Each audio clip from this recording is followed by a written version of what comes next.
La mama balangini nare eche ni dugolo mababa kana kongo suta duni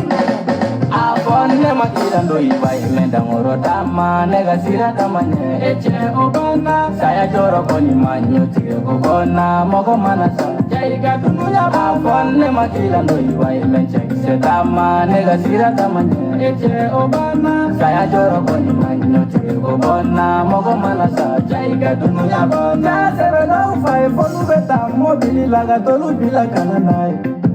nga nega kalanchana mune dunkele mpela neba sete nega babai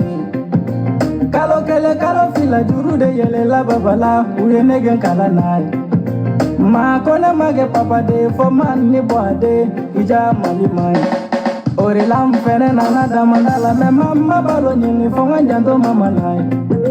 wa ni mi sanso na fade do neta du neti nyebo fama de mfe fonga sa ay kala janta shiti mogo lare baga dogi wolo baide ya ni bijento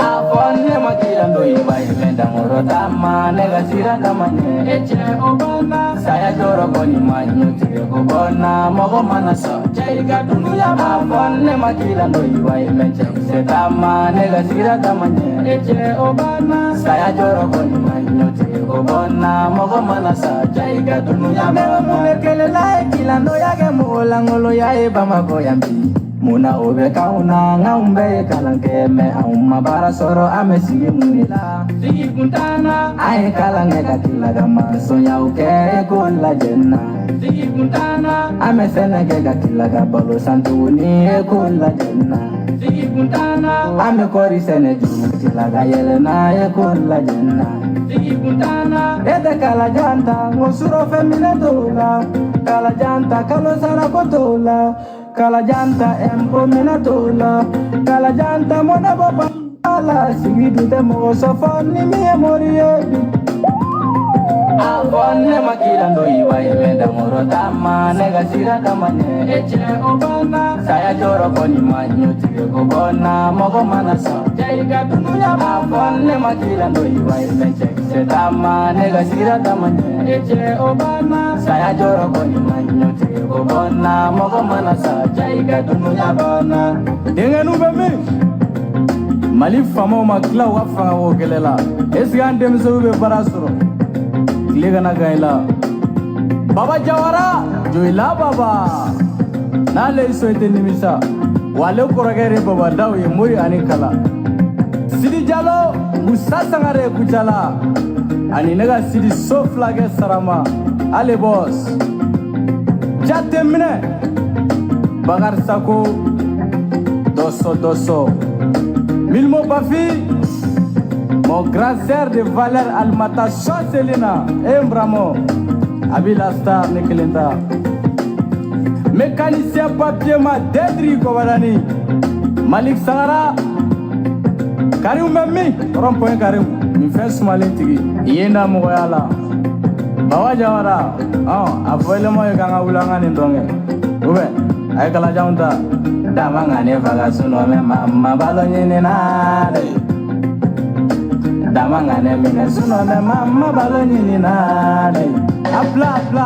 tigi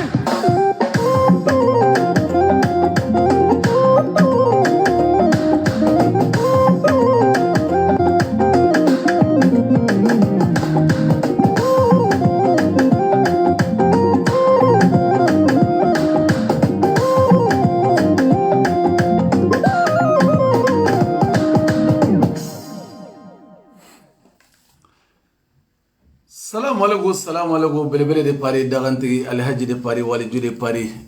belebele kungane mani atange belebele ga belebele belebele ga belebele alhaji fidinu nga kumaba ko inte danga denjede anyo famena nyali ga do kene kono ibe muso la kawfu ni go muso oli am bawye oli am koromso ye oli am demuso ye anga jela bo sababu oye muso ye chemi ngo muso te fenyi o igada barabaya kuma de bofo muso mi fana go muso mi te fenyi cɛ ma musoya jɔyɔrɔ fa cɛ an bɛ wari ɲini na diɲɛ kɔnɔ muso ko don n'i ye kɛlɛkɛlɛba in na diɲɛ kɔnɔ musow ko don ka nafolo ɲini musow ko don so bɛ suɲɛli kɛ muso de kama den cɛnin o b'i kɛ ba fa ji ka muso de kama cɛ den cɛnin bɛ etaji jɔ muso de kama ala den cɛnin bɛ voiture ɲɛnama san muso de kama wajurukɛyɔrɔ la kilasiba in cɛ muso ko don cɛ bɛ jamana ɲɛmɔgɔya ɲini cɛ muso ko don ɲɛmɔgɔya ɲini a bɛɛ kun ye muso ko ye fɛn o fɛn bɛ dugukolo sanfɛ i munumunu cogo cogo a bɛ laban min na muso in de la ala ka barika don musolakaw la ala ka barika don gorominɛw la n m'a fɔ n ko gorominɛ nɔgɔlenw dɛ n ko gorominɛw ala ka barika don musolakaw la n'i b'o musolakaw fo sa i bɛ sɔrɔ k'i munumunu ka taa fɔ Amérique jamana kan Amérique jamana kan a ja Madina i b'ale dafalen sɔrɔ Amérique i b'a fo kosɛbɛ n bɛ muso fo muso minnu ye baarakɛla i bɛ a ja Madina fo kosɛbɛ n'i seginna ka bɔ Amérique o ye Atlanta ye i bɛ bɔ Atlanta k'i ni jɔ dɛ i bɛ n'i congo fɔ New York n'i jiginna New York i bɛ muso belebele dɔ fo yen ale de tɔgɔ ko Aramata a n'a furucɛ Blaki ka sɔrɔ ka kamalenkɔrɔ dɔ dafalen fo yen o de ye Dedewu Simaga ye i bɛ Marietu fo Marietu Kamara i b'ale fo n'i ye ninnu bɛɛ fo i bɛ sɔrɔ ala ka mayi ni maaw ka mayi k'ale fo ka waleɲuman dɔn n'i y'i munumunu i bɛna jigin Paris n'i jiginna Paris sa denw dafalen don yan madame de la présidente Nasara Sakɔ i b'ale fo kosɛbɛ Nasara Sakɔ k'i fo Asumaworo Bagayogo Jɛnɛ Sogodogo Fatou Zara nin bɛɛ lajɛlen ka foli bɛ yan nɔ merci beaucoup Isten Kante fo Allemagne jamana ka Espagne kaw k'aw fo Côte d'Ivoire kaw k'aw fo merci beaucoup ka nin bɛɛ lajɛlen fo 12 wura 12 k'a fo ka waleɲuman dɔn Basiri Dambele ninnu de ye dencɛninw ye merci beaucoup Sitan merci beaucoup ninnu de ye dencɛninw ye 12 yanni kisɛ ka k'a la i jɔ n ka appareil don charge la sinon batterie bɛ n bila parce que batterie bɛ n bila an b'a bɔ ɲɔgɔn na kɛnɛ in kan yan sa ne y'a fɔ n ko diɲɛlatigɛ in an b'a bɔ ɲɔgɔn na aw jɔ n ka batterie voilà merci beaucoup i bɛ Asetu Peleya i b'ale fo Canada jamana kan i b'a fo kosɛbɛ i b'a fɛnɛ fo ninnu bɛɛ ye musoya baaraw kɛbagaw ye mais muso nɔgɔlenw n yɛrɛ ɲɛ bɛ arasa la sa n'an bɔra an bɛ don kɛnɛw kɔnɔ an b'a ɲagami an bɛ tɛmɛ n'an sen fila ye wa foyi tɛ bɔ a la ka diɲɛ aventure bɛɛ lajɛlen fo ko ala ka hɛrɛ kɛ bɛɛ lajɛlen ala k'an bɛɛ kisi bana jugu ma Seydou Jara ko banni dɔ kɛra jɔn de banna ko arasa taara o sanga fo n ko Dani hali n'a danna nin ma nin y'a wuli ko damadɔ ye Dani i bɛ min na cɛkɔrɔbaw bɛ duwawu la muso bɛ duwawu la hali sedɛri mɔgɔw bɛ ne wele ka duwawu kɛ ne bilahi k'i kama ko cɛ in k'a bɛ ka kɔfila ka mɔgɔw la sisan k'a bɛ wuli a bɛ se a bɛ wuli a bɛ taa a y'a belebele de pari n ko maɲi bilahi maɲi n ye jɔ in bila nkalontigɛ la diɲɛ kɔnɔ i tɛ ala Mijo Lagare i tɛ Mijo Lagare fo ne ye nin bila nkalontigɛ min na diɲɛ kɔnɔ n b'a bɔ n b'a yɛrɛ o la ko jɔn de banna sababu de bɛna nin sababu ye sinon dɔw b'i da ko i la Faransi yan olu ka so hali ne ka saga min b'an ka du kɔnɔ bilahi n ka saga min bɛ n ka foro la n t'a la don parce que a bɛna bana tɛ kow ye ne y'a fɔ n ko Faransi de bɛ kɛ bɛɛ kɛ kelen ye anw mana Faransi ka kɛ dangadenya ye dɛ anw nana Faransi anw ye min kɛ o de bɛ yen Lamini ko bɛ cogo di Lamini Dabo anw nana Faransi anw mana Faransi dɛ anw nana Faransi ka sɔrɔ an ka so ye bɔgɔso ye ne m'an cɛw la o ne bɛna Faransi don min na o y'a sɔrɔ ne faso de ye bɔgɔso ye bilahi bɔgɔ jumɛn depuis au temps de Modibo Keita bɔgɔ ala mɛ taa caméra jɔ a kan dɔɔni dɛ i kana n sigilen sɔrɔ yan ala anw tɛ Faransi dɛ k'an sigi dabadenya la Facebook in sanfɛ wa faso bɔgɔso wa luwanse hali o fana t'an ka sow ye ala yɛrɛ ɲɛ bɛ yarigo la f'ale b'a den ka don fa b'a da kɛrɛ kan ka don n ko so nin t'an ka so fana ye dɛ nin an bɛ luwanse de la yan fana fana tanga soyi fo de tiɲɛ fana ka fɔ mais bɛɛ kɛra kalabanci den ye mi yɛrɛ kɛ maa i tɛ min ye i t'o ye o de bɛ ne n'aw cɛ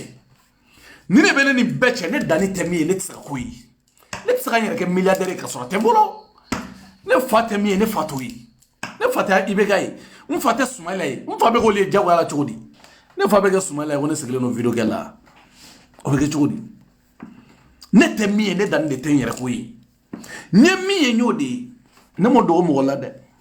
n'i y'a ye ne bɛ kuma kan jama kan kafa kan disi gosi n b'a dɔn n ye min ye de parce que ne b'a dɔn i ta tɛ ne kɔnɔ ne tɛ cɛsi wele diɲɛ dugukolo in sanfɛ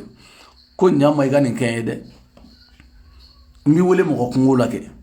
mais a tɛ i n'a fɔ n tɛna dɔ wele sini parce que mɔgɔ i kana kuma bi sini bɛ yen mais ne de tɛna mɔgɔ wele k'a fɔ ko wayi ko n bɛ tan ko n ka du jɔtɔ filɛ a ka tan nin bɛɛ ta o ka tan sɛgɛn bɛ na nin di yan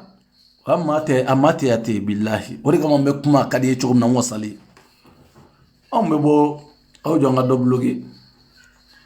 anw bɛ bɔ don min na anw ye parantiya chauffeur ka parantiya kɛ ka chauffeur kɛ k'o bila ka parantiya kɛ k'o bila ka chauffeur kɛ k'o bila an bɛ bɔ an faso kɔnɔ don min na a donni kama 16,000 ni kelen pe de tun bɛ ne bolo mais bi ala ye miliyɔn caman nɔgɔya anw tɛ fugariden ye dɛ ne bɛ courage di aventure bɛɛ ma mais anw ka so tɛ se ka ne tɛ se ka kɛ faransi ko ne ba si yɔrɔ ye nin ye ko n fa si yɔrɔ ye nin ye n dɔgɔninw bɛ da yan ko jama ka taa ɲɛ da kan bilahi n bɛ tunu n tɛ se ala kan kisi n bɛ faransi n ba bɛ da bɔgɔso kɔnɔ dangadenya don wa n bɛ faransi n ba ka so pɛntire tɛ fauteuil tɛ yen dadi fauteuil tɛ yen bɛɛ kɛra daba ye n bɛ faransi n ba bɛ si bɔgɔso kɔnɔ hali si ma ɲuman tɛ n bɛ faransi n ba ka so man ɲi ala kan wa luwanse han bilahi luwanse bɛɛ bɛ faransi bɛɛ bɛ ameriki wa bɛɛ bɛ dangadenya la yan ne bɛ dusu don dɔw kɔnɔ aw n'a lacɛ aw ka nin so ninnu dɔw a ye nin so ninnu dɔw kogo lajɛ adamadenya yɛrɛ la hɔrɔnya la walijuya la a ye ninnu dɔw lajɛ hali n'i bɛ luwanse la so kɔnɔ mɛ ka pɛntirini k'a kan mɛ bɛɛ bɛ kule sinon ni jɛnɛ mondiali taara Mali la ale b'a ka étage mondiali kɔnɔ an y'o de fɔ o de kama anw bɛ kuma ka d'anw ye cogo min na anw bɛ kuma dabaraba la min mana diya an b'o kɛ parce que an yɛrɛ wɔsi de b'an bolo fa ta t'an bolo ba ta t'an bolo kɔrɔkɛ ta t'an bolo anw bɛ kuma ka d'an ye cogo min na o de kama anw pɛrɛnnen don sisan anw tilara de denmisɛnninya la alihamudulilayi belebele n b'a walawala ka d'u ma anw ye fantanden minnu ye anw tɛ fantanden ye k'anw complexera dɛ anw ka fantandenya anw y'a dɔn de k'anw bɔra an ka so k'a sɔrɔ ne fa ka so ye bɔgɔso ye bilahi tɔli min tun bɛ don tɔli min tun b'anw ka da la tɔli min tun b'anw ka da la a tɔli hali tɛ 400 don a la belebele de pari duwawu den ani barika den ka villa mondiale wuli i fa ka so kɔnɔ jeliw hali nɔnɔ ma fɔ i ma yɛrɛ fɔ villa mondiale wuli wa hali i ma si a kɔnɔ tile kelen ka tila ka taa villa mondiale ni étage mondiale wuli yɛrɛ ye sa cɛ dɔ kɛra belebele cɛ faransi sigi ma kɛ fu ye cɛ musokɔrɔba y'i den a bangera diɲɛ kɔnɔ a ye kow kɛ Esteine Kante ka kɔgɔji tigɛ i bɛna avion na ne de bɛ kɔgɔji tigɛ ka taa étage mondiale wuli tɛ to faransi n'i y'a ye n bɛ kuma ta n mago ɲɛlen de don manu an bɛ bɔ yen n bɛ don sujet kɔnɔ bɛɛ kɔni y'a ye ko dangaden Mali bɛɛ ka dangaden Mali bɛɛ ka sarakaden ni dɔw ko a ma ko Rasbachi dɔw ko a ma ko Jatɔden dɔw ko a ma ko Kuyateba ne de bɛ cɛ in dɔn kojugu a ba y'a wolo ka di ne ma aw y'a ye munna a bɔra kunun ka Diko neni n b'o de fɔ n ko sunamɔgɔ diɲɛ kɔnɔ sunamɔgɔ anw ka patron ba o ye Diko ye silamɛw anw ka patron o ye Diko ye nin m'a wolofa to yen maa min ko a wolofa ma k'o ye dabaraba ye a hakili la ko molobalidenya ko bɛ kɛ bɛɛ fa la o tɛ kɛ maa min k'a wolo ba ma ko n'i y'a ye ale de ko koro ma ko n'i y'a ye cɛw b'i kulonkɛ ne la bi n'i y'a ye cɛw b'a ko ne ɲamaden ko koro k'i kulonkɛra sinon ala ma muso dan muso ala m'a dan o kulonkɛ kama koro t'a kunna wuli diɲɛ kɔnɔ bi kɛ korotum ta kuna wuli diɲɛ kɔnɔ bi muna korotum kunkolo tɛ la wuli muna korotum kunkolo tɛ kɔrɔta parce que den min sɔrɔla hali n'a sɔrɔ ko den k'a tɔgɔ dɔ kɛ korotum b'a dɔn ko den ko non ko ɲama den don ne ko la san ko korotum ye jɔn ye komi a ye korotum dogaw na belebele de pari dagantigi Alhaji Waliju dagantigi karamɔgɔ dani belebelew ka belebele ne yɛrɛ ye korotum ɲini ka korotum nabɔ ni korotum mɛ tɛ kuma bi korotum ko la kosɛbɛ mɛna parce que maa o maa bɛ yen k'i bɛ walifaw dɔgɔya i bɛ walibaw dɔgɔya i b'a tigi ɲini k'a dɔn a dɔn fɔlɔ mɔgɔ sugu jumɛn don ale da ka di mais aw nana ye k'a fɔ ko korotum le plus grand voleuse au Mali korotum ɲɔgɔnna son tɛ bilahi dani de filɛ ka daliluya d'aw ma korotum ye son de ye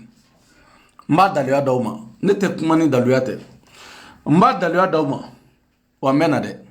n'o ye Roi Baci ba ye minnu bɛ jardin d'enfant na a caman ye contacté u ye n wele mais ko n kɔni u kuma ka enregistrer bilahi n t'a enregistrer o t'an cɛ u ye n wele muso dɔw ye n wele u ko Dani n ko ko Dani ma min faamu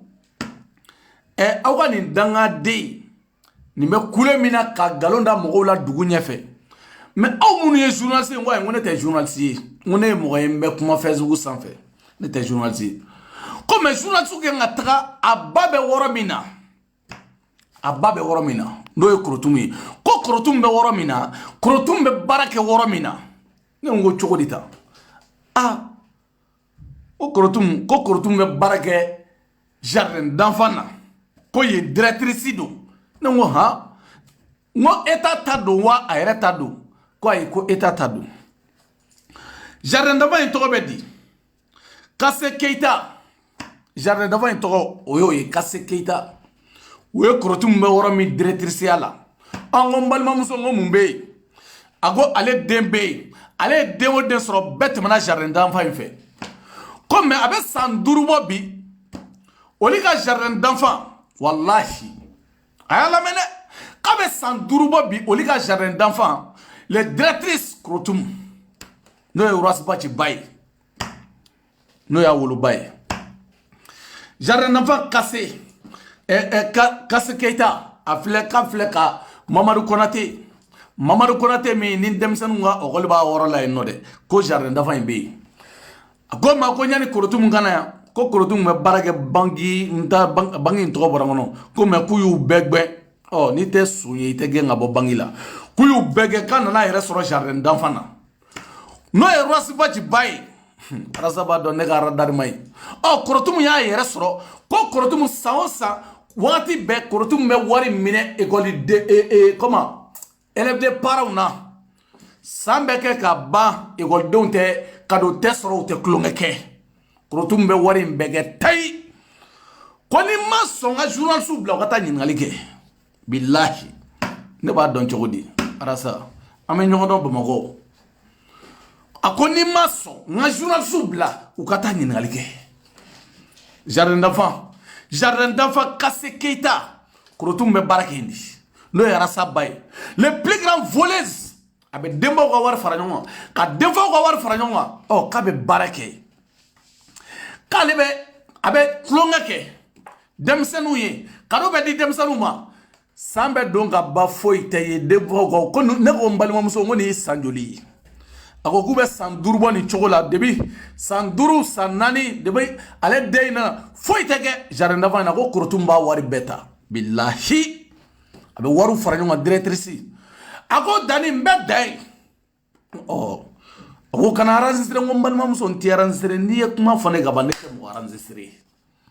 jardin d'enfant Kase Keita a y'a don ne t'a dɔn dɛ a fɔra n ye tan jardin d'enfant n'o ye Roi Baci ba k'a bɛ suɲɛli de la yen ale b'a ka dɔw ka suɲɛli ko fɔ ale b'a fɔ k'a dira dɔw ma bilahi ale ba n'o ye jardin d'enfant Kase Keita ye ni korotum bɛ yen k'a dalen don suɲɛli la yen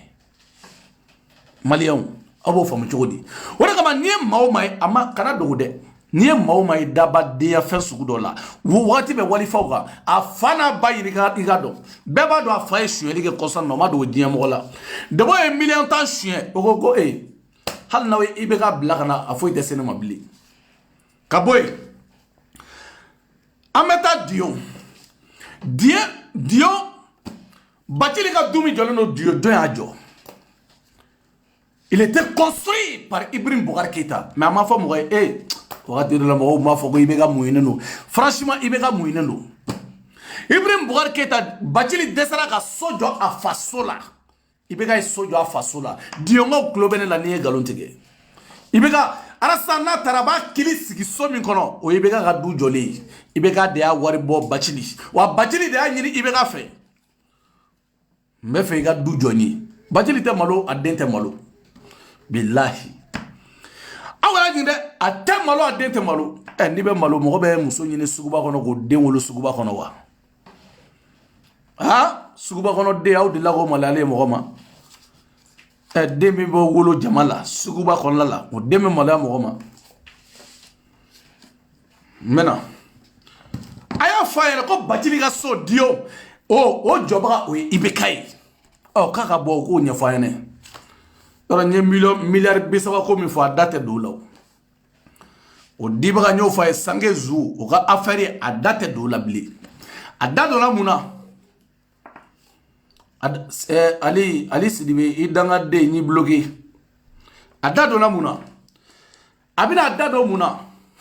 foyi t'ale da ko mɔbili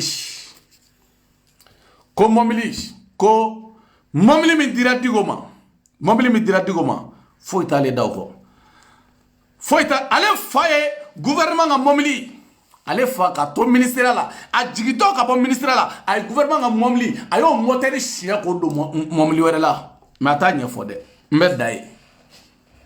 a y'o moteur wuli k'o moteur bɔ k'o don mɔbili wɛrɛ la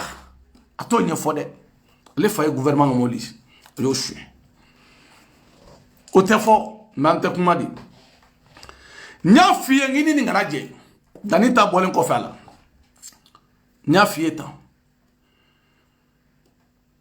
ni arasa kelen bilahi suma bilahi ne yɛrɛ nana fɔ ne ko cɛ bilen tɛ foyi la musoko kɔ arasa an bɛ kuma dɛ ne yɛrɛ nana o fɔ ne yan ko cɛ bilen tɛ foyi la Sumala nɔfɛ ni musoko tɛ ni karisa y'a fɔ ne ta e ye min fɔ ne ye o ka jugu n'o bɛɛ ye ko cɛ bilen dalen don Sumala nɔfɛ musoko de la ni arasa ɲamɔgɔ den kelen ni nana o fɔ tan yɔrɔ Sumala kɔni ko tɛ sa a ko tɛ foyi kalama o ka mɔgɔw tɛ foyi kalama o ka mɔgɔw de y'a to n'o cira ne bɛ arasa lajɛ a bɛna kuma dɔ fɔ anw ye mais a bɛ dɛsɛ k'o fɔ arajo kan a tɛ se a bɛ dɛsɛ k'o fɔ arajo kan Sumala ka mɔgɔw dalen tɛ foyi la yen nɔ olu tɛ foyi kalama ko Sumala de da ko ale ma ale de ye Sumala ka conseil principal ye Sumala tulo bɛ ne la dɛ Sumala dalen tɛ mɔgɔ la bi ka tɛmɛ ale kan a don ala ka barika don jɛnɛ la jɛnɛ balolen don a don an bɛ sɛn de di i bɛ sɛn de ni hôtel la an sigilen don ko ale ye Sumala ɲininka ko Sumala o sera ko on prend des actes an ko a ma a nalen ne ni jɛnɛ de y'a ɲininka n ko arasa n ko mun na n ko CDR bɛ bɔ Sumala nɔfɛ tan ko ayi ko ale ye Sumala ɲininka ko yala ko Sumala k'i bɛ se ka coup d'état kɛ wa fɛn bɛɛ ni ala cɛ mais ne ni Alassane da mankan bɛ coup d'état ko la mais sa di k'ale ye Sumala ɲininka k'i bɛ coup d'état kɛ wa jɛnɛ tulo bɛ na ko Sumala ko ayi k'ale ye Sumala ɲininka ko yala ko Sumala ke e ni ɲane ka fɔ k'a fɔ k'i tɛ gouvernement in k'i t'a accepté ko est-ce que e bɛ se ka continuer ta ko député i y'aw bɔgɔnin b'a dɔn nin bɛɛ kunkolo tɛ ne la o ko député joli b'e bolo ko député joli bɛ Sumala bolo a ye député 10 ni kɔ wa joli de a y'o fɔ ko bon k'e bɛ se ko député ninnu bɛ min sɔrɔ ko miliyɔn fila ni dɔɔni par mois ko yala k'e bɛ se k'o bɛɛ sara yanni 2023 cɛ wa k'ale Sumala ko Sumala ko ko ayi ko bon ne e tɛ ta ko député kalafili min bɛna kɛ donc i ka député o obligé len don i b'u sara kalo kalo état be min duma ibu sara la ko bonote ko fembe ibika boy sisa ni ko ni sono ma kamme kere continuer ka marche continuer ayo ala meha ngoni nyogona nyamode sadi arasa nyogona nyamade ma bange dukukolo sanfene de koti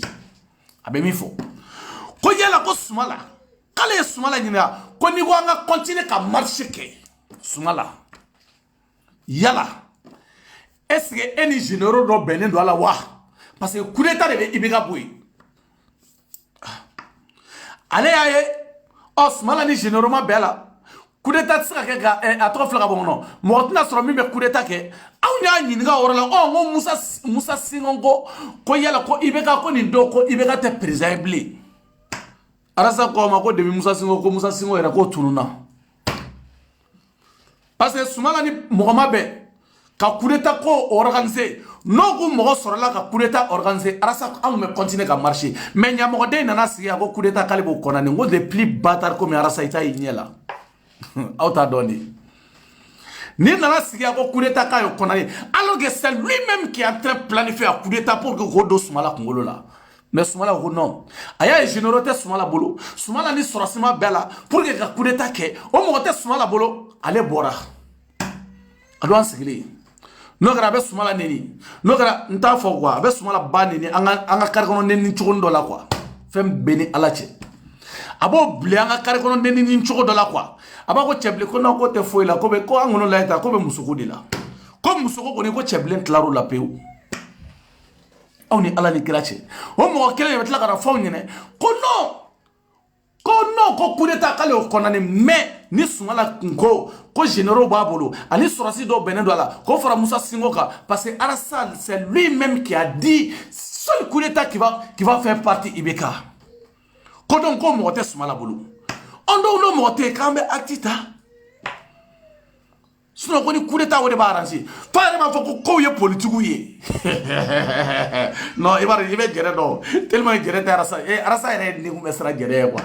même la chi ayre ni be sera gérer de tarafo o fedo abe sera gérer parce que mo mti musala ka quoi gérer ta musala ka quoi ayre ni ko sera gérer quoi ne tarafo o fedo arasa ayre hali gérer joli arasa se sera ayre ma diabétique ne ko ni tarafo o fedo e bo fam chogodi mais même au rasa kele obina fo ko e ko no ko coup d'état may mena nawe mbe bonawe sumala ka côté là arasa kele muna arasa aka code de popularité au temblé mali ko ka machine mako tala blé nyama delo machine mako tala mina ne be arasa don ne arasa ngongo ne ba do mais ne te perisa madi na ngongo aka la yine me ne ba do je do ayra ka kuma do je do ametani je suguba kono de ne paranti ambe mona nyogo ngai ame nyogo so ametani nyogo problème to la mune mna kessa arasa ba do ay nyorom buye goshi kateme o de kama aba yere fa nyorom buye te fui muya to nyorom buye ya banka arasa accepter ka arasa teso arasa ka madwala o ba kunonwa mena nyefa wene o arasa kele o yo fonene ne ngobo anali gara nyogo soro ne ngara ngo mem ngo muna ne eni nyorom buye ngo ma famungwa ne ebe mado digo ni e fenga kadi me et sanga mado buye la ago buye dimine do ale koro arasa yere ni fo ko buye dimine do ale koro ne ngo chogori da kale de la interview de France 24 la akuye ta ka to fo buye kale kambe buye ma mbo dalia da ma ko muna kambe buye ma ko buye dimine do ale koro mba yirawla TV5 mba yirawla ramna ani buye ka kele buye ka jete malien beta do ne de ba woro yirawla sa malien beta do ali ceder beta do mais comme ne moy abaka fentema a confiance ne na trop mais mina yirawla TV5 na analé français en 2017 mba yirawla ay ma kono mina tout à fait d'accord avec ce que nous apportons comme analyse. Alors on demande aux gens de ne pas écouter ce qu'on dit, voilà, mais de s'intéresser à notre personne, sans preuve réelle d'ailleurs. Qu'est-ce qui nous est reproché? Il nous est reproché aujourd'hui d'avoir pointé du doigt des comportements et des faits qui sont attentatoires à la démocratie, à la bonne gouvernance et à une vie décente des Maliens. Aujourd'hui, vous avez une branche de leaders religieux qui ont su établir depuis des années durant une alliance avec la classe politique et une sorte d'entente implicite qui consiste à quoi? L'homme politique en perte de crédibilité, en manque d'arguments, en manque de volonté politique réelle, va se servir, utiliser le religieux pour faire appel ses adeptes, ses fidèles, à lui voter lors des élections. Et en retour, cet homme politique, qui au niveau du gouvernement aussi, fait bénéficier les commerçants, les opérateurs économiques adubés, parrainés par certains leaders politiques et religieux, qui bénéficient des exonérations au détriment du trésor public. C'est cette entente qu'on a décelée. On est à l'approche du pèlerinage bientôt. Voilà. Beaucoup de ces leaders sont promoteurs des agences de pèlerinage. C'est des... Ako journaliste ba nyinga de ani religieux ni nyonche ako ko politicien ko dalia to li bolo blé tient tout bolo blé en français avec même français là dalia tout bolo tient tes politiciens bolo blé mo dalé tout la blé crédibilité ou crédibilité bebina mo dalé tout là ko be munke olibita ou beta et religieux fait olibita nga islamé nyamo fait ina fo buye digo aidara olibita oni fait donc on a alliance ke nous est alliance ke donc on va mo wolé ou va voter ou va mo wolé ou va voter politicien ni en retour donc ni mo votera ni politicien gagne ina fo ibeka ina fo alpha ina fo ATT donc ni politicien gagne oh mune blague ça ou va soroka seben duma seben mu ya maria ou ga papier ou ga minenga do Bamako kasrama dédouané alnabe dédouané avec chamame boala donc mourou tsaka nyanama tablé odu ya soro awna jatem naha o ya soro ADP maliba o yebuye ka moy chetro ali badra diallo o yebuye ka moy o opérateur économique arasaba ko clasher ko buye de odi o opérateur économique arasaba ko buye clasher o dia soro beya ye kafo aidara ka commerce amume hali mo babulo ne mamme beba do buye de commerçant de bile wale donc abe fo woro de kele o woro kele tola ni ne fole aw jonga do blogué boy dem sen fitinin wala ni ne fole oh aba buye goshi sa ay buye goshi danga den klalo retour la sa kapta nyashi buye ma buye o ko no ko yante ale na tenyo ale de na be nyo ma ale na tenyo fo bi buye ka segi kanim bege ni sanani kono sa saba kono buye ka kla ka taba ma ko saina arasa fere be ka kapta buye fo ko yante nahi ini buye tenyo ni drone bi parce que ale na buye la jaba ko te foila politique ko o te foila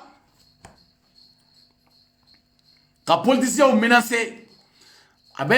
aga comme là aga demsanu bla ka bara dolima aga marché o bedo mais arasa nyamo denkele o de bora ko wakati mina maka bubege o kele ni ko non arasa kele ni ko wakati mina maka bubege ko non ko buye ka jurube etala aw ma nefla ibina e chogodi parce que crédibilité o tala bli aga digo kele mu yesisa parce que awara wakati mina na nana français na tar na mana kafo aidara mana segina kata ni jebe akumbe ni aidara ya wuli arasa mi fone aidara ka bo do ne bo do ne te kuma ko sisa ne da bara de ya fone aidara ka ni ma fone ta banini mi fone aidara ka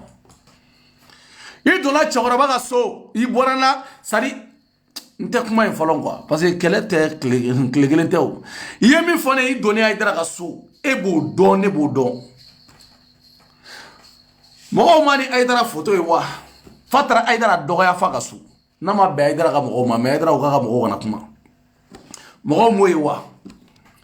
donc c'est ça comme allait faire ko Alice comme 2016 de là quoi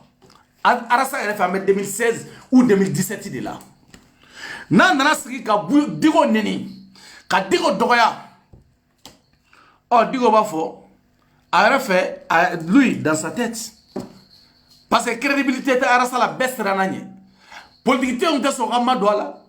karamɔgɔw tɛ sɔn ka ma don a la somaw tɛ sɔn arasa ka ma don u la maa si tɛ sɔn arasa ka ma don u la arasa ma donna maa ma la Mali la a tigi jateminɛ ɲamaden don wa a ka ko tɛ laban bilen nin ko ninnu dɔnnen kɔfɛ maa o maa k'i b'a ni arasa ye teriya la ɲɔgɔn fɛ e ɲɛ tɛ bu la arasa kɔfɛ wa n'i ye bu yɛrɛ n'a furu ye ka bu n'a ka chemise duloki chemise coupé ni bolo coupé ni ninnu ye i bɛ bu ye dɔrɔn bu yɛrɛ yelen gasa fɛn bɛɛ ni ala cɛ i b'a fɔ ko mɔbili b'a pinɛkɔli la walahi ni ne ye bu ye arasa nɔfɛ mɔbili b'a pinɛkɔli la i y'o ye dɔrɔn i ye bu ye i ɲɛ la walahi fo bu hinɛ bɛ don ne la han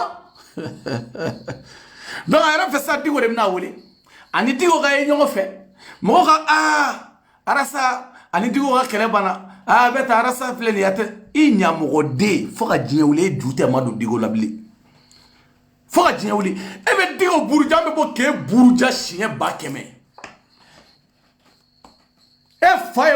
wari siɲɛ yan i ba bɛ ka mɔgɔw ka wari aramase wari in tɔgɔ dɛ Jardin Daba tɔgɔ Kase Konate Jardin Daba Kase Konate Kase Keita i ba bɛ ka mɔgɔw ka wari aramase Jardin Daba fana le plus grand voleuse c'est ta mère i fa bɛ ka wari suɲɛ e ko fɛn dira dɔ ma ko jɔn y'a d'a ma e ɲamɔgɔden arasa mina f'i ye dɛ le gars il s'appelle comment Adama Dramé le 5 ala ni Adama Dramé barika si c'est technologie ye mɔli bɔ ka d'i ma jɔn y'a kɛ Adama Dramé i y'a wale ɲuman dɔn si c'est technologie ye mɔli d'i ma i bɛ yala o mɔli kɔnɔ wa nka est-ce que hali sini e tɛ yala la o mɔli kɔnɔ e ko nin dira Diko ma munna a tɛ d'a ma nin dira munna a tɛ d'a ma mun de la a tɛ d'a ma n ko Diko ni Elijati Diko ni Eli avion yɛrɛ de ka kan bi quoi Diko man tɛ ka tagama bilen ko mɔbili la o k'i sigi chauffeur ka kɔnde ayi Diko n'o man kan o hein il y a des gens qui sont milliardaires les plusieurs milliardaires qu'ils ont dans le Suna mɔgɔ milliardaire o caman de bɛ yen a kɛra mɔbili finma o a kɛra nɛrɛmugulama ye o n'a dira ma e saraka den wololen o a ma d'e ma wa mɔbili ma d'e ma wa mɔbili dira e ma yan si c'est technologie ye mɔbili d'e ma yan politicien ka sunguruba k'i fa kɛ sunguruba i yɛrɛ ye sunguruba ye Bacili nɛn bɛ kɛmɛ tigɛ a denkɛ nɛn bɛ 300 tigɛ u bɛɛ ye kelen wa a ba ka jugu n'o bɛɛ ye mais n bɛ na n tɛ peresi ma dɛ n bɛ na hinɛ bɛ deli la hali bi n bɛ na hinɛ bɛ deli la hali bi ni Diko ma kɛ jɔ ko Diko ye bubu lataga o kɛlɛ ko b'i bolo e ko Diko ko gaziw bɛ don Diko ka so kɔnɔ e ko ten ko ninnu bɛ di Diko ma ko depuis 2015 e bɔra o kalama arasa ne kun ye e jogo min ne y'a dɔn san damadɔ in kɔnɔ bɛɛ bɛ wuli wagati ne kun y'o dɔn e n'i woloba cɛ ba korotumu cɛ e ni ne kun bɛ mɔgɔya kɛ non an t'a kɛ o e ko fɛn minnu bɛ di Diko ma e zonden donc o kɔrɔ ne ka laɲini kun sabatira o tɛ fɔ don min na e ko Sumala ka coup d'état kɛ i nana fɔ ne ye dɛ ko Sumala ka coup d'état kɛ IBK la ko de bɛ IBK bɔ yen i y'a ye coup d'état ɲɛ tɛ Sumala kun i ko ouais ko on prend acte i ma bɔ k'o ɲɛfɔ mɔgɔw ye o i y'a ye Sumala ni Sumala kun ko k'a bɛ coup d'état kɛ k'a bɛ fɛɛrɛ bɛɛ kɛ k'a bɛ coup d'état kɛ ala de bɛ Sumala fɛ kira b'a fɛ ni Sumala kun ko n bɛ fɛɛrɛ bɛɛ kɛ n bɛ coup d'état kɛ arasa an ka li tigɛ walahi a kun bɛ Sumala fana tɔgɔ tiɲɛ Sumala a kun tɛ kɛ mɔgɔ a kun bɛ o tɔgɔ tiɲɛ sa de n'a kun ma ɲɛ dɔrɔn a bɛ bɔ Sumala kun k'a bɛ coup d'état kɛ ale de y'a fɔ ɲɛna Sumala bɛ yen a ma sa ne ma sa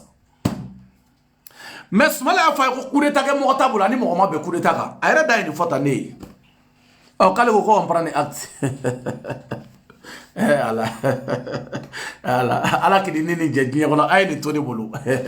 ala kana maa ni nin jɛ diɲɛ kɔnɔ a ye nin to ne bolo Musa Mara e t'a kurutu la ale de ko ne ma k'i kɛlen n bɛna ko fadenya ne t'a dɔn dɛ Kaworane association na me malla ko kawral awado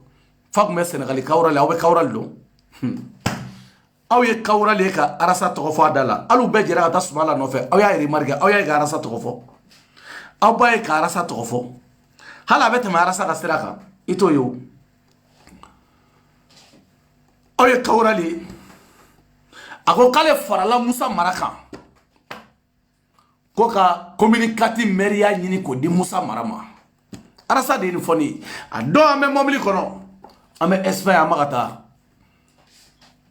Ivan me mobili ni fait je pense où Ivan me mobili kono ne arasa flas gilendo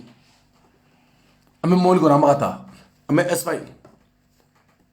akara anga ntagali tere antara mi folo la kasoro Ivan me président la arasa ba don ako kawral ale de farala Musa Maraka ka kawrali hali kawrali ale de kawral de men ka kawral sigi mais ale farala Musa Maraka ka mogo nyini ka kawrali ka parti dilanga nye mais comme ko yi nyengo di ko yi asiri di wallahi ko kawrali ko yi asiri di ko dari ko te mogo de ko kana imma do la billahi nyen kali qur'an la ko te mogo ye ko fa Musa Mara c'est un bon jeune frère ou flabe ale ka pitinindi wa korole abukasa ka gwa kena shijeli ni ne de bendo comme aga mo kote kani ni mo bena imant aw saraka dengolole nunu ni ay ka fako ndira digo manigrata o ye malijo wa anta malijo la bla maka nyongom buruja di arasa te malijo la bla anta amen nyongom buruja sadi 2000 campagne to beke ka oni arasa de to ka nyongom buruja na dajara mina jelubo mabalima ame nyongom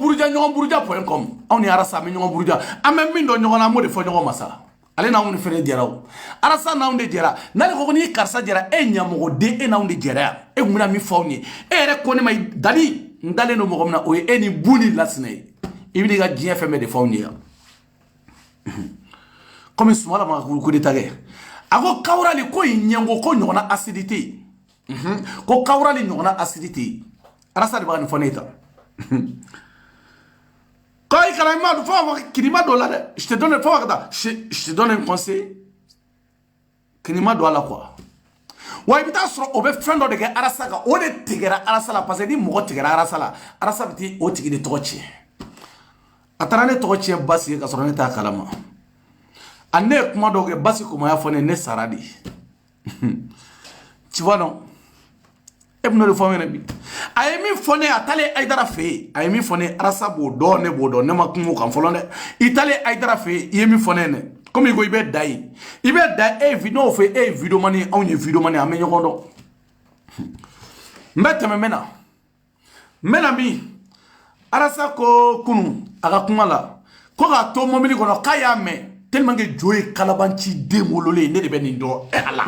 mbata woro don ko jugu mana yira wala sisa bu yere ke moye sa bu yere ke moye sa mena ayala meha abna mi fo Maintenant l'émission nous va mina suina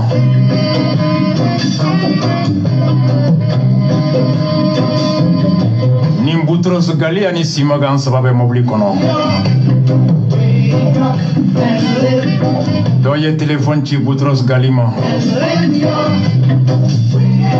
Mobili vitri date wulen do kuma mbeke ambe klobe nyona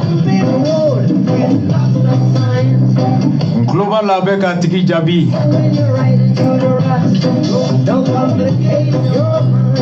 O V8 ko kuma mimbe ko selu nantumeka V8 O bugulama famune ko V8 min ko fora sisa V8 fimante oye merci ya rasa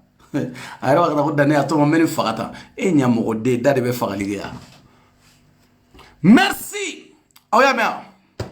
ko bugulama famu wamba fawu nyene pour que e chene ba rasa don sa e ne be arasa do jia kono ne be fene be arasa don sa atado abe bubula to fo chomina atado abe bubula to fo chomina kana te dro ko bubula ye mi fo radio la atara bo fo chomina de atara bo fo chomina de abina galom tigayo mewa kale be nale kale ni simanga ani butros no e pine kolilay butros aka pine kolilay moliba pine kolila kale ni simanga ani bu kube momili kono ko momili datugune do ko me kale kloba ko ambebe nyon kuma game ko ni kuma gara kama me ko doy bu wele oye but sadi abda kuma ta fo bu de la billahi mo shima bu wele mashima bu nyini ngan kala ali qur'an la mo shima bu wele mashima bu nyini ngabu be arasa jogodo ne bado mais abi feka bubula attaquer oh aba attaquer to di faka ta munumunu fo ni la aba mangame wakati be oh karsa oh do yengole do yaka ashite tien na ko dodro to yi tiete ne de ba jogodo na ko dodro a haramu tieta la na ko do ya fotanra bla tien ki se kelendala ne fene ba arasa don sa mo arasa de mo ne kala ni jogo nuna mais avec fait ka bubula attaquer atise ka bubula ta togoma faka fota ko doye bu wele ko saba ko klobe nyogona ko me ko tigi ko bubula ma famundi arasa kalabanci de tellement que bubula nana min fo ka kuma ko kari o ya toro kunu o de kama idigo sebe goroneni edum badale do kase jardin d'aba ngoro zonde yala abe demsani fitini melekenu abuga wari ke nyoma afi bayde alla journal su ne be journal su blaga ta jininga aben nga muna billahi ibadu makew afi bayde kaka faratu kan journal su traka u geneso ne be journal su blaga ta jininga ibe dosa wane be kurutumu samanga na nae benyana no ni ma ko billahi me kurutumu samanga na nae e mane do albiu ya nagale kurutumu nga barawara do baraw fonia ka barawro changer fonia changer wera ko yi mo wera ba ko yi mo wa wele ko aja yi mo wa wele kurutumu wele ko aja tellement abe fera bu attaquer trop bubula attaquer atise ko attaquer de tellement arasa e bla koro ibe sadi be bla koro mi era don bla koro ni be bla koro nyini o de ne baye ni be bla koro nyini dugugolo sanfɛ o de arasa o de ne baye o de kama munu mu jɔ kon kungolo bendela ina fɔ aka naturel mugu les plus bâtards qu'ils ont en France foire denwolo le saraka denwo ah anaka sunguruba nunu aka jato musobaw te muso kalalama sɔrɔ kɔnɔ ito si sɔrɔ kɔ anaka taxi bolla clochari dlominaw taxi bolla mente jogoli ka parce que oli hine bene law oli te ko nun kalama arasa abe mali jo kuma mi fɔ ni dernier 4 mois kɔnɔ ay nana sera ka mali jo kuma mi fɔ tellement que anya perturbé di arasa perturbé di ka sari ka bɔ ka ko bɛ kan muna abe digo kɛlɛ parce que jɛnɛ dani be parce que ni ko arasa u ye jɛnɛ dani oli kama bɛɛ b'a bo fasa ka tɛmɛ ni sen fila ye ta tɛmɛ ne sisi tɛ bɔ bɛɛ b'a bo digi ka tɛmɛ a ye fɛn sugu lajɛ kɛ n ko ne de y'a ta otage la yan ne de kelen jɔ arasa ka mɔgɔw a n'a ka mɔgɔninw n b'u bo digi cogo min na n b'u digi a n'a ka mɔgɔw aw bɛ malijɔko kuma minnu da no o bɛna ko dani n ko n bɛ yan n blendele sigilen mais n bɛ arasa bo fasa ka tila ka labɔ ka yira maliyɛnw na ka tila k'a bo digi arasa b'a dɔn ne ye cɛ min ye a b'a dɔn non billahi nin b'a dɔn ne ye den modèle min ye nin b'a dɔn ne ye den modèle min ye ne tɛ régler ne ka papaga a bɛ ne dɔn nin bɛ ne dɔn ka tɛmɛ a fa n'a ba kan ne y'aw minɛ yan kalo damadɔ aw ko k'aw bɛ ne lajigi yan n ko aw baw m'o den wolo arasa ba m'o den wolo o den a ba m'o den wolo wa a fa m'o den wolo ne t'a ɲɔgɔnna dangaden ye dɛ k'ale bɛ nale ko dɔ y'ale wele ko vewuti ko kuma muga aw ɲɛw ale n'a wolo ba cɛ an bɛ maliko la bi hali aw bɛ arasa da don ne ko nord la ko nin kɛra hali journaliste tɔw b'a bila ko ni mɔgɔ hakɛ sara ni problème bɛ nord la aw b'a ye k'a di aw b'a fɔ ko mɔgɔw ka arasa to yen mais arasa ɲamɔgɔden sigi o sigi a bɛ se ka émission kɛ ka sɔrɔ a ma dɔ de tɔgɔ fɔ awe mune ma da kono na ma do fane na be do korgane ni o de be dabla ibe mo fane ni il fabe parce que hali nyamo de ni fatila déjà ne koro ga barawro donga ba koro ni finga barawro donga ba koro tumuni nga barawro donga ba koro baga barawro donga ba koro fasani nga barawro donga ba problème fo itala amenyo so e maliteri ko be nyera bo ebe digo neni on fana be fa neni ke ba neni shube ko dugube te klebe jigi wa foite bola iba ga Facebook ni sanfe Facebook la dale no nambe ebe se mina o mese nyona la ebe se mina dugolo sanfe on yere be sola argumenté bolo bliu foite bolo bele tegere la suna e fuaride Amadou Koita Maïga o ifla o ya sigia ki sise isise ital imabo ka jabi ali shini ezunde munu isara anga fango tali isara sise isara Amadou Koita Maïga c'est une grande personnalité au Mali, c'était un ancien ministre de Ibeka, c'était ancien porte-parole du gouvernement de Ibeka Koulouba ote ganono ilao oko kiga wole isara ka boki yer la dia nya moko de yo ko blaga teme ayo ko blaga teme me Koita iperene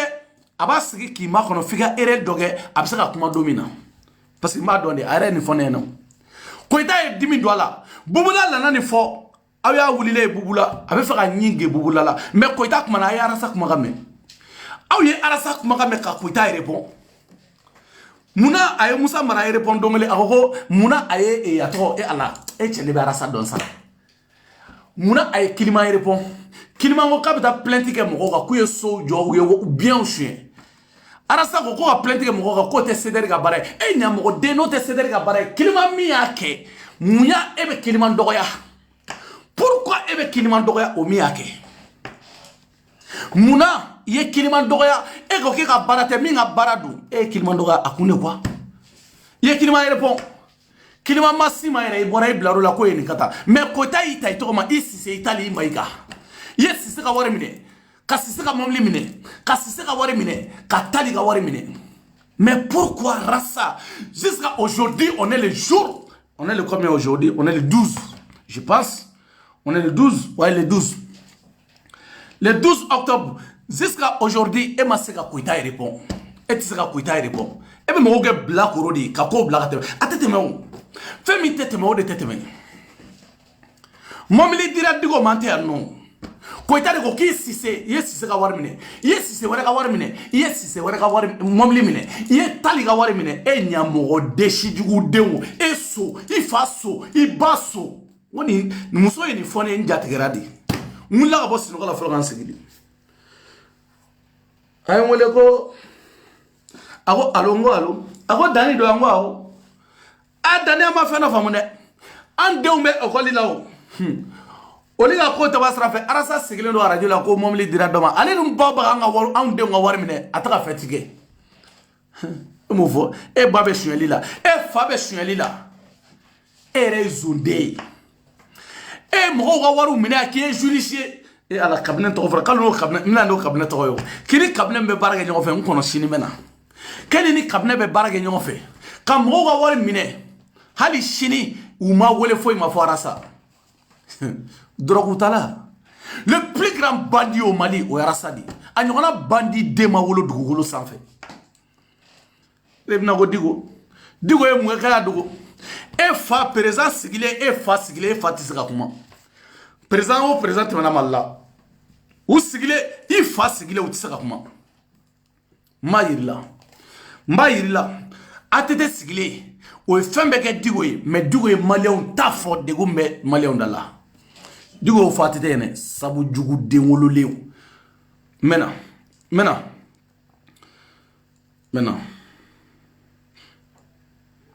voilà amena digo la mea anga digo ne atete sigile ha ay digo la me ambe Allah subhanahu wa ta'ala fu folo tabaraka alai kasali kirabain ka sallallahu alayhi wa sallam ka ala fo ala min ye ɲinan jiran na hɛrɛ la ka jiran na lafiya la ka tila ka ala deli Sami na daminɛtɔ filɛ nin ye a hɛrɛ Ala k'a d'an ma amin a lafiya Ala k'a d'an ma amin cɛkɔrɔba y'a fɔ sisan san ye san yɛlɛmɛ 2 o dɔnnen bɛ ɲɔgɔn na sabanan o ye événement ye fɔlɔ silamɛw ka jate la san yɛlɛmɛ n'o ye Alakira bɔlen Maka ka taa Madina a san 1431 na an donna la an b'o de kɔnɔ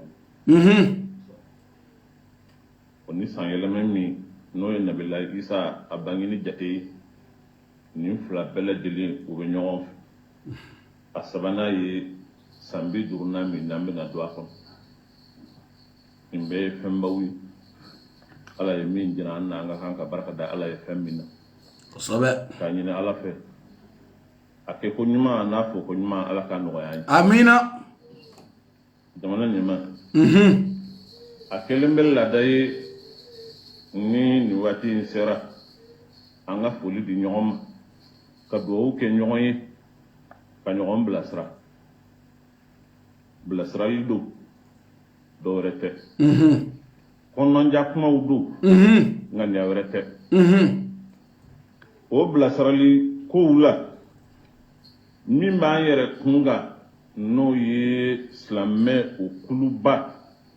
o ye Haut Conseil islamique ye jamana ɲɛma préoccupation minnu b'an yɛrɛw la an bɛ dɔ fɔ o la san na an bɛ dɔ fɔ jamana yɛrɛ kibaruya la o préoccupation fɔlɔfɔlɔ o ye tɔn yɛrɛ a fonctionnement fɛnba dilanlen don koba fana don nka senba ma don a kɔrɔ dɛ silamɛw farala ɲɔgɔn kan k'a dilan jamana fana ye yamaruya di a ka dilan nka silamɛw hakilila k'a fɔ ko jamana ka doni don olu y'u sen bɔ a la jamana fana y'a faamu k'a fɔ nin ye silamɛw ka ko ye olu fana y'u sen bɔ a la o kuma ko in nana dulon an bolo ko ba don nka fɛn ba t'a kɔrɔ dɛ o y'a fonctionnement ye o difficulté b'an kan faut que o ka fɔ o conseil ye fɛnba ye fɛn min bɛ jamana silamɛ bɛɛ lajɛlen kun kan k'o fɔ o ye fɛnba ye fɛn min n'a ma kan ka kunnasiri tuma dɔ la n b'a kɛ cogo di n b'a fɛ ka taa nin yɔrɔ in n bɛ mun kɛ i bɛ adressé jɔnni na tuma dɔ la fɛn ɲɔgɔn tɛ ko in kalifalen bɛ anw de la silamɛw tɔgɔ la nka silamɛw hakilila k'a fɔ ko in ye faama ko de ye voilà k'a f'u ye ko in kalifalen don silamɛw de la mais silamɛw ko ko ye faama ko ye parce que depuis o temps de IBK au conseil kɔnɔ yala u ye politigiw don a la o de ma diya Diko ye Boye nana o de dan kɛnɛmaya Diko ma siran k'o fɔ dɛ Diko y'o fɔ ATT sigilen ɲɛnɛ mais e fa tɛ se ka nin fɔ wa e yɛrɛ tɛ se ka nin fɔ faamaw sigilen ɲɛnɛ Diko ma siran k'o fɔ an b'a pousser ka taa ni kulu min bilala ko min na n'a t'a ɲɛ amena i bɛ Diko lamɛn le président jamana ɲɛma nin ko in responsabilité belebele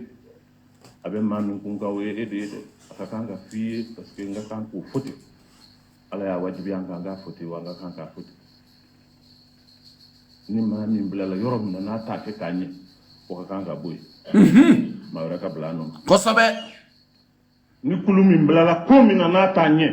a ka wuli maa wɛrɛ ka bila yen e Ala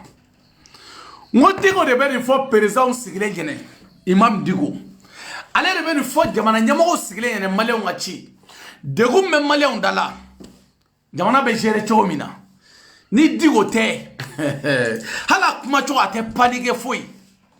a kuma cogo a tɛ paniquer wa a bɛ ci di ma ka tila ka tɛmɛ n'a sen fila ye e dangaden e fa taara dɔrɔn ko i bɛ k'a wele 10 millions dira ma dɔrɔn a taara ka téléphone to olu bɛ se ka Mali mara olu bɛ se ka Mali mara saraka de e de bɛna walifaw neni fa minnu barikalen don fa minnu ka diɲɛlatigɛ la ɲamɔgɔden ma sɔrɔ u siya la olu yɛrɛ siya ɲamɔgɔden ma sɔrɔ a la i ye den n'a fɔra cɛw caman k'i ye ɲamɔgɔden ye ɲamɔgɔ den t'i ba ɲininka debi yɔrɔ la e yɛrɛ y'i yɛrɛ ba ɲini fɔlɔ debi bi da i hakili la ko mɔgɔw b'a fɔ cɛ la ne ba ma furu ne ye ɲamɔgɔ den i yɛrɛ yɛrɛ ba ɲini i ba ka tulonkɛ dɔ ye muso ɲuman tɛ tulonkɛ kɛnɛ ma kɔrɔtumu ko di kɔrɔtumu ye sonya bogotigilama o b'a kɔntine k'o sunyali kelen kɛ ko k'o kana fɔ e bɛna Diko ko mobili de dira Diko ma nin ye mobili ko ɲɛngoya ye wa mobili dira Diko ma ala i fa ye 10 millions siɲɛ kuma fɔ sa cɛ ko minisiri ala n ko bon nin tɛ ne bɛ nin dɔ de sa Amadu Koyita dimi b'a la diɲɛ kɔnɔ bi aw bɛ est-ce que aw b'a ye ka mɛn ko Amadu Koyita Mayiga Sise o ye dakuruɲɛ kelen fɔ dɔrɔn a y'a gueule fermé o kan k'a kɛ i n'a fɔ a m'o mɛn mais Facebook fɛn fɛn bɛ tɛmɛ a b'a bɛɛ mɛn k'a bɛna Bubula attaquer o attaquer yɔrɔ a tɛna directement ko Bubula dɛ k'an sigilen to mobili kɔnɔ awɔ an sigilen mobili kɔnɔ dɔ ye weleli kɛ ɲamɔgɔden dɔ ye weleli kɛ ɲamɔgɔden dɔ ye repond ɲamɔgɔden dɔ y'o lamɛn nin ye mun bilakoroya kan ye comme aw ni Ala ni kira cɛ Mali bɛ état min na an bɛ jamana ko la ko révolutionnaire arasa ni woloba cɛ e tɛ Joami Sonnovoli n t'a dɔn n b'a f'i ye cogo min na quoi e révolutionnaire ni i bɛ sɔn k'i sigi ne ɲɛma ne danni ɲɛma k'e ye révolutionnaire n'i ma ose k'i la k'i ɲɛda layɛlɛ sanfɛ i n'i ba cɛ i bɛna fɔ ne k'i ye révolutionnaire e bɛ sɔn ka na fɔ ne danni ɲɛnɛ Alihaji ɲɛnɛ waliju ɲɛnɛ ko danni ko ne ye révolutionnaire bi ju gosi bɛɛ ju gosi min siri la depuis i ba y'i wolo Muhama siri la ne ye ju bila fiɲɛ la yan sigiyɔrɔ t'i ka mɔgɔw la bilen u yɛrɛ k'aw ma ko zoiseau bɔyɛnkɔyɛ aw yɛrɛ ye zoiseau malikɔyɛ aw bɛ yɔrɔ yɔrɔ balawu bɛ yen anw bɛ yɔrɔ yɔrɔ hɛrɛ bɛ yen alihamudulilayi anw bɛ diɲɛ yɔrɔ yɔrɔ hɛrɛ bɛ yen aw bɛ yɔrɔ min na sintɛnɛ de bɛ yen aw bɛ diɲɛ yɔrɔ yɔrɔ hɛrɛ tɛ yen a nin y'a bannen ɲamɔgɔden e bɛ diɲɛ yɔrɔ yɔrɔ sitɛnɛ de bɛ yen one person duwawu ani barika de n b'i kɛlɛ n bɛ ko da i ka Mali la a bɛ da histoire la n bɛ min da i ka Mali la i bɛ ka tagali duwawu den ko kɛnɛma ko bɛ da histoire la ne fana bɛ kɛlɛ o fana bɛ da histoire la n b'a da i ka Mali la Facebook in sanfɛla tɛ n b'a da i ka k'i ka nkalon k'a bɛɛ bɔ ka bin maliyɛndenw ɲɛkɔrɔ k'a tɛmɛ ne sisi tɛ bɔ o nkalontigɛ denya an'o asidi denya ɲɛngo den wololenw de bɛ ko anw ma don min na ko 3000 personnes de b'anw filɛ anw jamana ko a grâce à e saraka den e de ye Facebook in dayɛlɛ anw ye wa ko anw bɛ taa ko mɔgɔw bɛ wari d'anw ma hasidi den wololen ko mɔgɔw bɛ wari d'anw ma anw bɛ yan nɔ k'anw tɛ baara kɛ e fa de y'anw ka du jɔ ka d'a ma i fa de ye ne ka du jɔ ka diya i fa de bɛ ne somɔgɔw balo k'anw bɛ yan nɔ k'anw tɛ baara kɛ k'anw bɛ nin cogo la tan nɔ k'anw bɛ nin cogo la tan mais e ɲamɔgɔden kana fɔ ne delila k'i wele Mali kɔnɔ ko nin kɛ wa ne y'i wele fɛn kelen pe de la fɛn kelen ne y'i wele wa i yɛrɛ wele tɛ n y'a f'i ye yan n ko n ka du dɔ bɛ yen n ko n bɛ fɛ ka titiri k'a la mɔgɔ diya min bɛ se ka titiri bɔ n ye n m'a fɔ i ka wari sara dɛ n'i dalen don mɔgɔ min bɛ titiri bɔ n ko permis de bɛ n ka so la i yɛrɛ ko permis ma ko n ka lajɛ n ka titiri bɔ n ye titiri bɔ kuma f'i ye n ko mɔgɔ di yan min bɛ se ka titiri bɔ n ye ne bɛ daga sinɔgɔ la ne bɛ dugawu kuma fɛ dɛ Lasina ɲininka ne ye n dɔgɔnin caman k'an ka du papier joli minɛ ka envoyer ma yan i tɛ Lasina ɲininka ale Lasina yɛrɛ kana t'u bolo dɛ n'i y'a t'u bolo a kɛra tan a donna tan a bɔra tan Lasina Sumaya ne ka du papier joli tɛmɛna ka côté fan fɛ e saraka de Kudate hakili la k'anw bɛ fugari denya de la Faransi yan i ba y'i wolo k'i sigi gɛrɛbuya la mɔgɔw ka wari ɲini k'a d'i ma ka sɔrɔ k'i ta kɛ mɔgɔw gosili ye k'i wolo k'i jɛminaden e tun bɛ tagama ka tɛmɛ Banaba Fali kan i bɛ tagama i tun bɛ b'i senna Bamakɔ fɔ Kayi i bɛ b'i senna Bamakɔ fa bɛna ɲini ka don i la wa fa bilen a bɛ don i la kabi Ala kan da n ka service demande fɛ wa n m'a fɔ k'i ka wari bɔ dɛ ni mɔgɔ yira ɲɔgɔn na min bɛ se ka n ka du papier changer ka permis changer ka sɔrɔ ka kɛ titiri ye i yɛrɛ ko titiri ka ɲi e dangaden o jira ne la ne ko ka ja ne tun t'a ɲɛdɔn ja du de titiri bɔlaw bɛ diɲɛ fan bɛɛ Mali la e y'o yira ne la hali sini hasidi den ah jao nega dugo oli benyengo ya be hasidi dena ni chani ya me kibra eresi dro hasidi dea de wulila ba on be eresi ni bebe ba ne bi ta gardien la nga furu be kono amea gardien be tala na ya me kibra ko e ba nyesoro dro hasidi dea wulila onu mo teni digo ko komi ko ne ngana ndebo nyona re ko imaide o dugo ko nyaaro ko hasidi dea bila ngo tlara ga joli faraga chama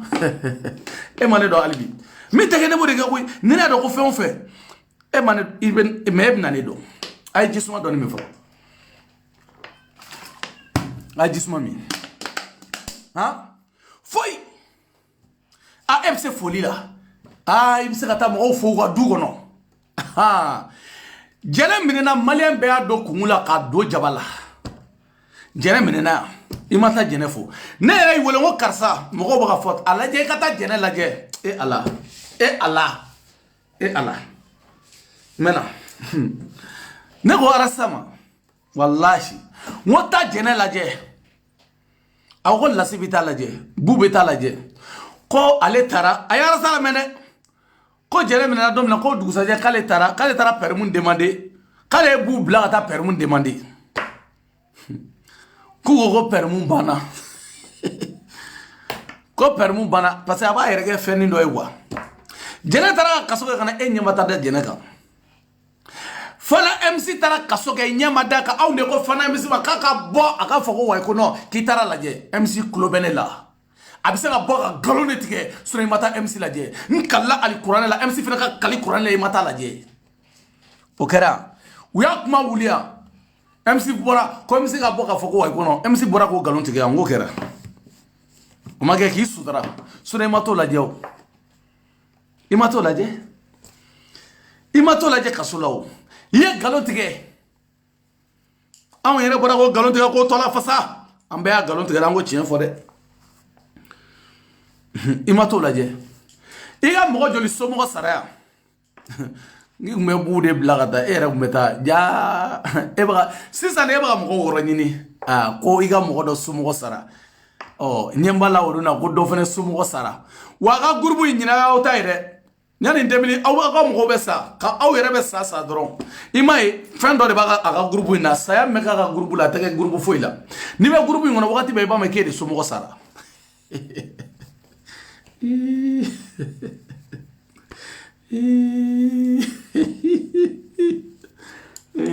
ala belebe ima famu ni be groupe ngona wakati be sumo de besa ajate ne wartiki je me magono ni tara minga so ni munu nga mo sara ni tara oliga so ibita soro de bogoso ni o ma pentri o betani no barama oni so wala oni fe o be fili no di mo ko ga woyo bana kese ela la jere de mena yere ka tuge no fe étage mondial kilimo mondial FIFA la mondial do fi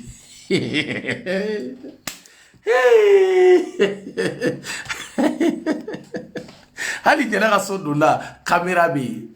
mondial do fi ali gardien mondialité otro ni poser la mondiali moi c'est moi yekele wa mais mo te kele kemini dabu foi ta kono sano bu sari diwo ga photo ni do tanali ebi ni kolongele mo ta fode ma mi to churu ngata di abeni ali qur'ane chambi choro kataga dongo bi dambe kataga ki dambe katamani senflay saraka di e faye zoe nunu ta ka diruma jonya di mo mi adi mbodo arasa mo mi adi ebodo nyambo de ko tali wari di ma ibora ka ojabige sise wari di ma sise momli di ma sise wari di ma ibora okumage bubu sise bubu sise minena bubu sise kerata kodi kurata yagila ko ndodo ka kuma sira ka jombo ko dola malla ega kuma sera ka jomba takabula malla ha digo de mene wole arasa digo de mbe wole arasa e kunta wole e kunta wole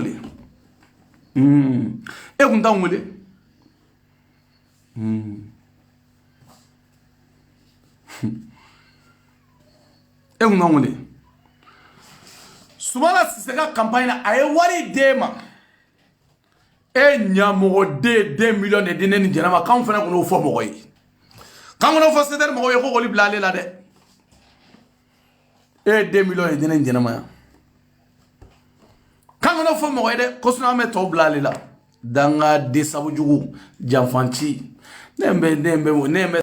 lungule na nema ngomba ku korola shofe folo nga temedi nembe sagaw la ngote fo kalama nemo li glunglone na eno ko li kalane do oli beta aw beni sabu jugu dene no fe mo meta ñogo murja nu yere wa anga ñogo boya anga na ñogo ndo anga na ñogo vie privée ni do fa privé ale fa maya ba may e ñamo de bay mu sunguru bate ñamo de wolo la bay mu ni soro la furugo ni ma soro furugo no ñamo de ni ma soro furugo na ma fo ali shini e ni soro la furugo no halala do ni ba mi soro furugo no mi abe fo musu na chama chogodi ha sukuba kono muso te ibn chlore la chauffeur digo kalo nani ibe digo ka ta fo wa makotila wa iga continue digo ka parce que ne ma continue digo an sege buda to fandala ni konta digo ma sele kilide ka kachi o worola ha i dado fenimena igo ki fagmuna sa i fanya mo denga ti o mu sauma igo ki babeta no jomo ko bi bala e bay zoyi ha e bay zoyi igo ki fa beta ifa donata e fa zoyi ay shuri ga kuma fora ka bo journalu gono e sera mu fala e rezo de wolole e zo muso ni zo chejele ni mu jeli la debi la wale ni mu ala mu ben ni c'est normal c'est comme ça jago ya fuku nga ben ni o jagwale emna fo mo dima momli dira joma akerata fuwari de ni fenta ka dima lewi ga wardama lew metla ka mununa sema iga wardama iga nan folo dama adama kosobe iga nan folo dama iga nan folo te ka dama adama amena no problem amena ne digo yi no problem akuma fo mandi gele ami nambala o gele ayi nya anga kanga fo an yere wi ni aye ko in gele ra ambe sigi be ke shine saba shine nani amma ben fo la dore tew aya gatu kele de tinya na mulu kele de tinya na mulu akuma fo mandi nga wodi yechi nga mu nye kele tinya o de ka kanga nyini ko don jamana in talu na yoro mana anyina no ko ambi na yoro mana ambi to de jala on tala no yoro mana nga kan ko de nyenyi fami nya to jamana in kerata kele min be se na sambiduru ani sangile nyina a gérer la gérer tugomi a bara la bara tugomi a labla la labla tugomi jamana kera fenye fami jama kulu ninga wuli wati kadu yo bana jamana ngono mene minga du yo de beke mais au responsable wulu ka kanga don o te mawere yo c'est l'élite du pays voilà ediko imam diko waliju diko kutubu diko arjina diko mali ben de bolo aleti musalako mali ben de bolo ati musalaka aleti musalaka ale beta fo président yene kuluba e fa dona président ka comme on manifestation ka 10 millions minaka bo mawu yekelewa ah mawu tekelewa ale tay jamana ko di jamana na idi ale la sigi milliard ka mais ni dona jamana gachida parce que ale milliard soro jamana ni kono ni dona jamana contrôle ale digo ba finene e pharmacie ko ke tarikula e pharmacie ko ke tarikula etc RTC iba masi iba ere hine be donelaw wallahi ne iba tagamatoy ne ta video bla fa hine be aja fa haja hine be donela mara gila nga bocho mna fene fasalemu fa hine be donela billahi e mane do alibide e baro ne kafiri fena boy ne mayne mais ne m'a fɔ mɔgɔ ye ko n'an bɛ taa Messi n ka kana oser mais arasa ne ma ɲi dɛ wallahi arasa ne ma ɲi parce que n'i bɛ sɔn ne ka kow ye ne de t'a fɔ ko karisa n jigi bɛ karisa kan n bɛ ta ne yɛrɛ de ye ne ye mɛnɛ parce que dɔ de fana gulonnen don ne la ne de ye ne ye c'est comme ni ne ye min kɛ maa si tɛ ne ka du kɔnɔ k'a fɔ ko Dani ye nin kɛ a ma ɲɛ hali n'i b'a fɔ n ɲa politique mais flagrant tu peux pas en flagrant tu peux pas pourquoi parce que il s'est bien choqué arasa ne y'o f'i ɲɛna dɛ ne ma ɲi dɛ mais n b'i bo fasa n b'i bo digi i ɲamɔgɔden bo n b'a digi i dabali bɛ banna bilahi i ka kalabancidenya bo n b'a digi e sarakadenw de tun bɛ na don min na e b'a fɔ ne Momo Jara gosi a nana n fɛ yen a m'a kata a m'a don tan a gosi e ɲinɛ n'o fana ko e bɛna fɔ ne don min na ko ne ka Momo Jara gosi ka ne la encourager ka Momo Jara dɔgɔya arasa Ben Jate bɔra ka video dɔ kɛ kan a dɔ jɔn ye ne wele e dangaden e ma ne wele Ben ka ko la e ma ne wele ko Ben ye politicien ye a donna ta bɔra tan sarakaden e ɲinɛ n'o don kɔ i ɲinɛ n'o kɔ i ɲinɛ n'o don kɔ don min na sufɛ aw bɛ kule yan a ye bɔ a ye gouvernement gosi a y'u gosi donc sisan an bɛ fɛ don min na sufɛ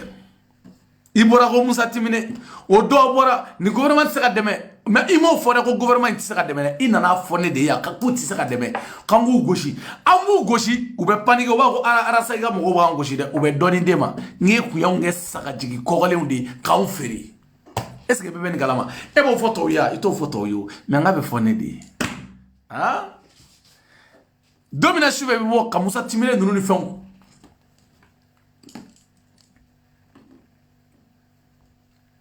i bɛ bɔ ka mɔgɔw gosi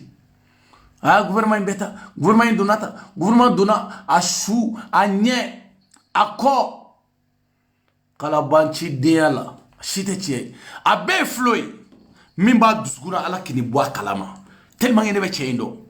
Bubula i kɔlɔsi dɛ a b'a ka fɛɛrɛ bɛɛ k'i kama sisan a b'i kɛlɛ cogo min na sinon a b'a kɛlɛkɛbagaw dɔn wallahi n'a ye don o don n'a ye Koyita jaabi don o don n'a ye Amadu Koyita jaabi don o don o bɛ na ni a ka fɛn mun a b'a dɔn i Sise i tali o fɔra yan dɛ a ma don o maliyɛn si la ɲamɔgɔden sigilen don ka a ɲi waga i n'a fɔ k'a m'a mɛn mais Amadu Sise kun kana fɛn dɔ fɔ Diko ma dɔrɔn a b'a pɔn i y'a essayer ka Diko Hayidara ka ninnu bɛɛ bila ɲɔgɔn na o ma ɲɛ sɔrɔ an y'o ba ci ko bi la sisan ka tɛmɛ nin bɛɛ lajɛlen an y'o bɛɛ ba ci ka bi la e bɛna mun kalabancidenya kumafɛnw ɲɛna jamana in kɔnɔ e bɛna mun kalabancidenya kumafɛnw ɲɛna anw tɛ dɔn min na ni ne kun ye arasa sigilen ko wa ko non coup d'état ma ɲi n bɔda funteni de bɛ bɔ en Saint-Denis ko Sumala bɛ se ka fɛn o fɛn kɛ Sumala ka coup d'état kɛ mais ko mɔgɔ tɛ Sumala bolo aw ni Ala ni kira cɛ n ko arasa bɛ min aw tɛ a ka ɲi quoi c'est à dire ni m'aw bila ma ɲi tellement que n bɛ cɛ dɔn nin a bɛ min fɔ a n'a bɛ min fɔ kɛnɛma u cɛ ka jan ko jɛgɛjala ni baji n'i y'i ta ka kɛnɛma kumaw fɛ n'i ma problème sɔrɔ Mali kɔnɔ i k'a fɔ ma ko tu ɲamɔgɔden tatɔla filɛ a n'a dusukun yɛrɛ ye min ye a dusukun tɛ mɔgɔ si fɛ n'i ye nin ye ko coup d'état ma ɲi o ɲamɔgɔden de ko aw ma yan ko Sumala kɛ yan ka coup d'état de kɛ o bɛɛ ye ne dabala baw don i ni woloba cɛ bɔ ni kuranɛ ko Dani ye nkalon nana bɔ ni kuranɛ ko i ye nkalon nana saraka di e wo Sumala kɛ yan ka coup d'état kɛ ko mais ko généraux tɛ Sumala bolo Sumala ni sɔrɔsi ma bɛɛ kan parce que ko i bɛ ka ye sɔrɔsi bɛɛ sa ko sinon ko normalement ko Sumala ka kan ka coup d'état kɛ ne ko arasa ko coup d'état ko ça c'est politique i bɛ min fɔ kɛnɛma ni sa politique c'est pas pareil a bɛɛ ni woloba arasa bɛ ka nin de fɔ tan i bɛ min fɔ kɛnɛma politique c'est pas pareil ale bɛna min fɔ aw ɲɛna ala bɛ min fɔ duguma ni kun bɛ taa Diko fɛ a bɛ minnu fɔ Diko fɛ arasa e man kɛkun de mais n bɛ na ni e kun bɛ taa minnu fɔ Diko fɛ arasa n bɛna bɛɛ don i tulo la kelen kelen belebele de Paris kelen kelen wari bara wari les sages l'éclairé Diko an ka alimamba dangaden o y'a sɔrɔ i bɛ ka sira bɔ i ɲɛ e de kun ma wele ay bube goshi ay bube kata ay bube donda bube mai ja ba sira bube nye no tara ba juda to kasola arasa akai ne ba ubla bele pare mbobla video inere kelke mbawbla mena ni nana zeni na arasa ni segina kana zeni na mbe bugon kono kelen ba shori la billahi mbena doyen wele nyamogo den doyen wele nyamogo den do repo ne nyamogo den fana kumba lame nga fotani ko doya ale wele abe fekata bubula take faka foko do o tigi to te fofo ga diya wuli atora ka anya bla dala ha wala nga musoroba doyen wele ko digo ga mo be feka eni wolo ba che ga musoroba be sorowa sunguru batalaw ibra musoroba be soro nga musoroba do ni amanga me ko dodro depuis enflo mani ablay me joyindo ma ko di dongo jugu faso yokuma de bebeda faso jokuma jume bebeda ebina mune fo mali kambi ko mumbe mali kono mali ko kuna fona jume mali kono amba be donga temeka muna segini ndira digoma ni kera iye miye diago ya ibe kodi wa iba fo digoma kele amba fi ibodinga waraka shinye keme fo ite bola wallahi ambi ju waraka shinye keme fo ite bola nyamogo de sunguruba deun ne soro la sunguruba la ko dembe soro lo lawa ne soro lo la ko dembe soro lo lawa elimna mo bawnini kam mo baw do ya ko yala sa ko tigi akuma dangade malila mama kungulo ba kanala be so ga magera lawa musa mara eteya ma foko mo go fabela ko nyamo go fabela arasa mana na dai kan dominant yoro gote na il va sarama do sisa jouer qualité mbabulu o jouer qualité mbabulu bo Espagne de bar kunguru ni de bo besa o re fena tara kule ne re flube mo la ne ko ay ga sympathie ngo che ay no to isa gawade no ngabo sibi mara ula kana doro mo ire sur Espagne en tout là te choix Espagne mani choix lo mbi gawade dalindo ino e bisa ka nga femine dinya kona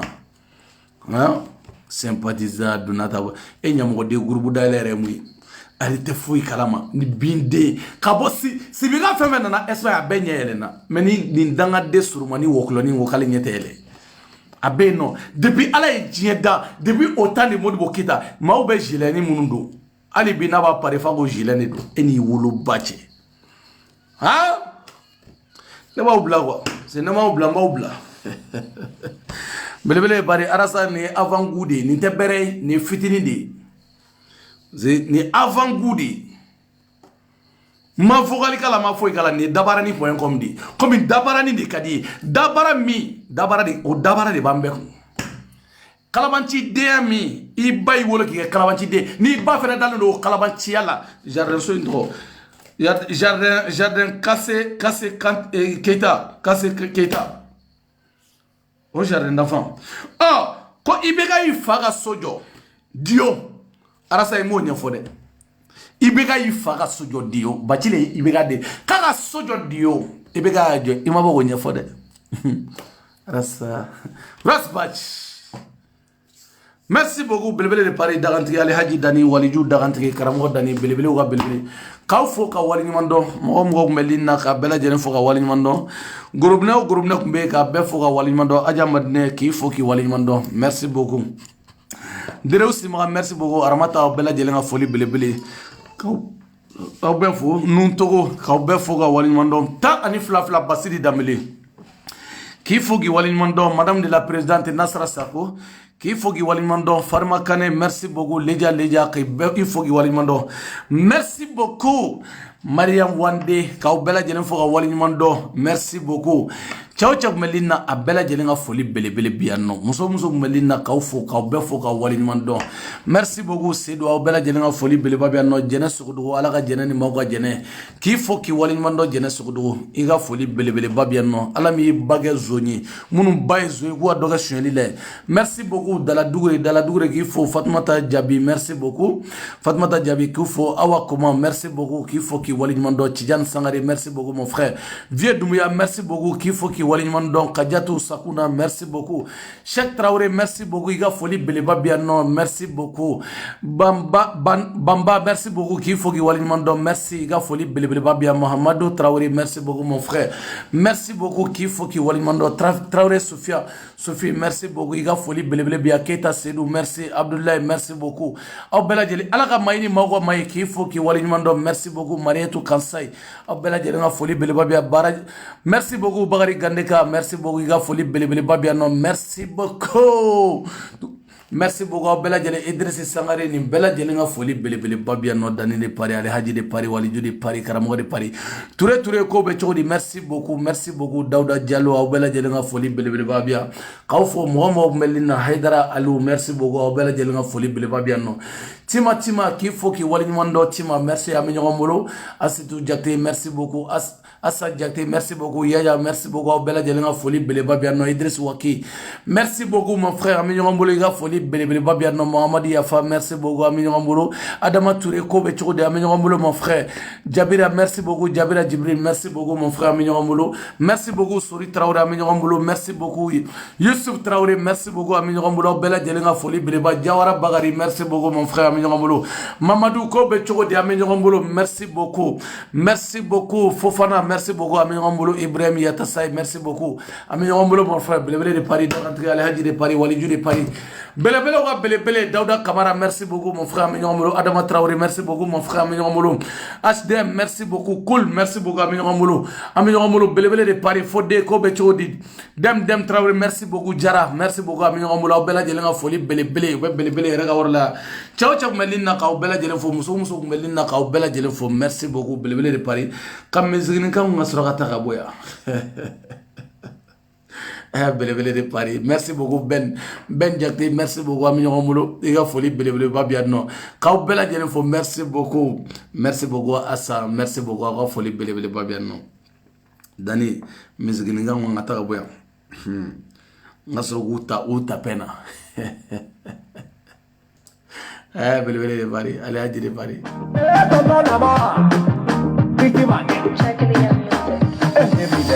le beat est malade quoi. merci beaucoup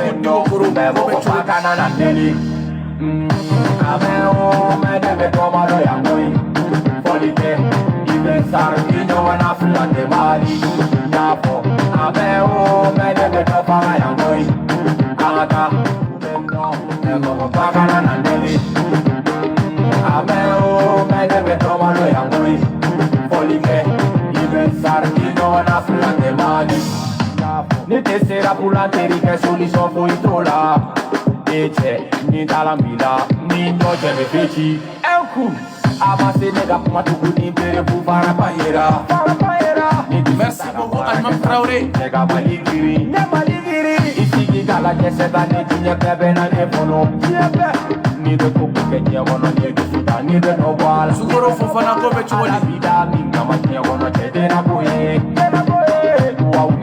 No because jamais été malo. La beta a me se do car a la pena heretier. Nega yeda du ta bibire to fu enteri. Shaben antega janona igo jeda la nimbaji. Ne baye yoro mi ya ye yo hagi ne bebe. Ko du ma barande da u jodi bebe bule. Amen me bebe do fa ma ya koi. Arama Diakité ko bɛ cogo di an bɛ ɲɔgɔn bolo Arama Diakité merci Burama Jawara merci Chaka Kone ko bɛ cogo di Chaka Kone ko bɛ cogo di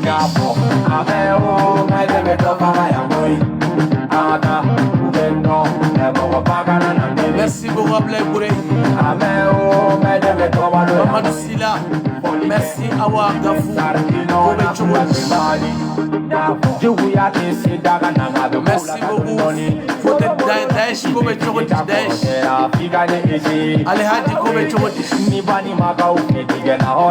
Mala Traoré ko bɛ cogo di Mala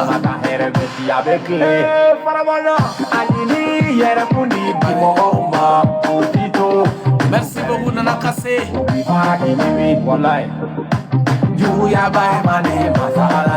merci beaucoup Rose Merci beaucoup Jessica. Merci beaucoup Jessica Biété. Aïe aïe aïe aïe. Ennemi des ennemis qui m'a fourni c'est la mort. Amen oh mais toi pas ya boy. Amata ou non mais mon papa kana ndeli. Amen oh mais toi malo ya boy. Melissa Mimi, alors Melissa ni maman Melissa. Ah, Palanitri. Ah, Melissa. Mimi.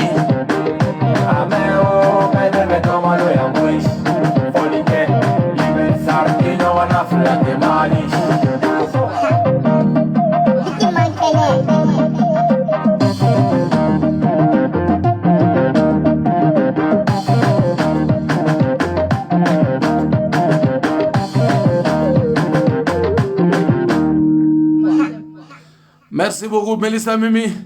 Alors Melissa ni maman Melissa. Belega Melissa, Palanitri Melissa. Ah Melissa Mimi. Allez Melissa Mimi. Melissa Mimi. Alors Melissa ni maman Melissa. Aïcha Kobe Chodish. Aïcha Kobe Chodish. Kobe Chodish. Présente. Merci beaucoup Tidjani. Ikana kelela ibaki yerela. Takuma kolo fonema ibaki yerela. Ikia kelela ibaki yerela. Nike malo chikobola iodi yeremare. Amerane tara jelewa nikita. Bima tunikila. Madame la Présidente. Nasrasa. Asmo Bagayo. Akokori kujera ungetuni. Jeneva singeni kono kasiratu. Jeneti Kole. Fatou Gabon. Jeneva jengi Saranjalo. Assalamualaikum. Kisibe na wiye. Koroni kilebi kenye kampani panyama. Alaikum salam. Tangabe na wiye. Jeneva dingeni kono piniwe kuma mami mana nyuma kenela ibaki yerela. Niye tuma kenela ibaki yerela. Telmange do dangane ibe konya kuye. Ube ke pisiri wale ye ube tangabe boche. Akris mire koko nganja to bimo bolai. Ube numane punyena katuma chama fonko. Bimambila misegeleze. Kabinte pereni mo fama ala yem protege. Kasanga doni fo afo amadu ye kone kuwa kanakasi. Kateme tuwende abikono yesana. Afo brula iye kuka ya panema. Taka ye shikoro. Owo siseti dagana. Mama Mariama. Neine Mama Mariama. Mama kasige tulobe yenonone. Soyala, Fomba la Boue. Mohamed Dem, mon frère, mon frère. Mohamed Dem.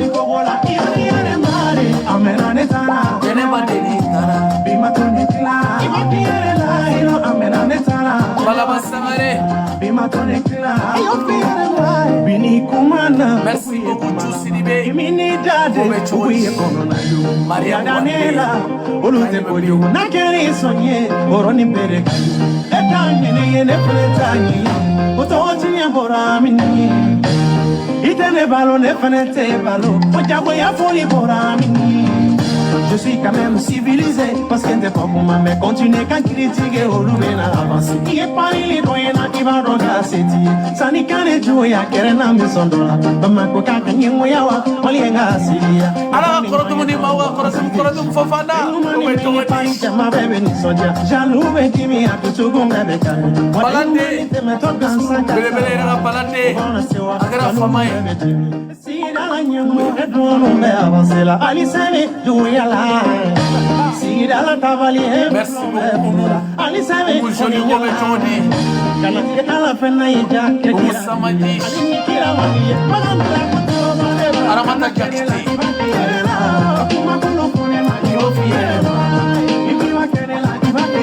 Yakuba Kulubali.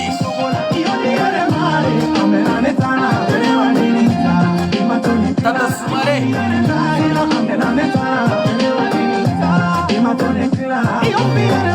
This is New York, fully for being too gay. Kayemi kene ye fama America tungono. Bara muso madi bari yono kauka embari. Madame la Présidente Nasrasabo. Christian Kanté.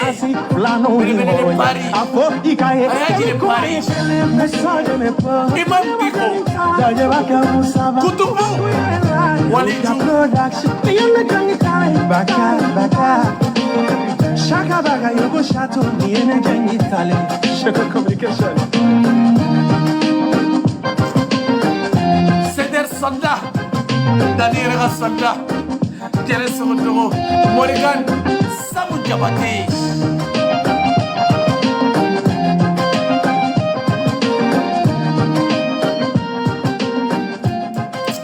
Grodum Fofana, merci beaucoup. Bele de Paris, Alhaji de Paris, Waliju de Paris, Dagantigi de Paris. Merci beaucoup, Marsal Dagantigi. Marsal Dagantigi, Code Kanyumembe. Merci beaucoup. Bele de Paris, merci. Baka Sibo, merci beaucoup, Aminyamolo. Ciao, ciao. Bele de Paris, Oumar, merci beaucoup, Oumar Aminyamolo. Ciao, ciao.